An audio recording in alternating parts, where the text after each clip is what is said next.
Sup fuckers! Eto na, at dumating na ang order kong gauge protector para sa aking TMX 125 Alpha.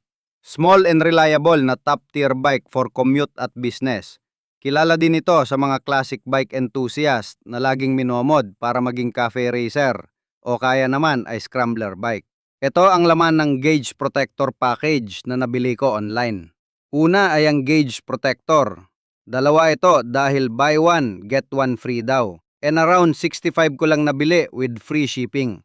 Pangalawa naman ay ang wet wipes at dry wipes, panglinis sa ating gauge. Teka, Sunny Boy, paano kaya ikabit ang gauge protector?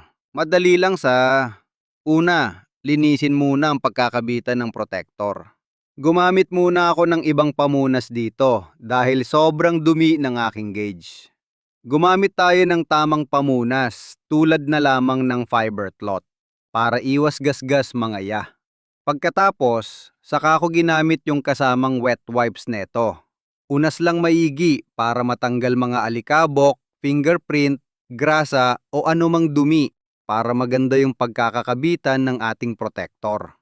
Para spotless ang pagkakabitan, sunod kong ginamit ang dry wipes para sa ibang residue na di natanggal ng maigi sa wet wipe cleaning process natin kanina.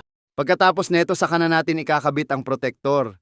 Tip para madaling i-adjust at perfect pagka-align nito sa gauge natin. Gagamit tayo ng diluted soap solution sa spray bottle. Gamit ko dito dishwashing liquid tapos maraming ratio ng tubig. Sprayan mo ang gauge at ang adhesive side ng protector. Yung madikit netong side. Saka dahan-dahan i-align sa gauge ang protector sabay gamitan ng squeegee pagkalapat na neto. Kita nyo naman nag-improvise ako dahil wala ako nun. Tela na fiber na nakabalot sa isang card. Mali nga lang medyo nadiinan ang pagtulak ko ng tubig palabas sa protector kaya medyo nagasgasan. Para iwas gasgas, suggest ko na lang gumamit na talaga ng squeegee. Aray ko boss! Tulak nyo lang tubig na nakikita nyo pa sa protector palabas tapos punasan, patuyuin, ayan gasgas pero goods na yan. Dali lang, di ba?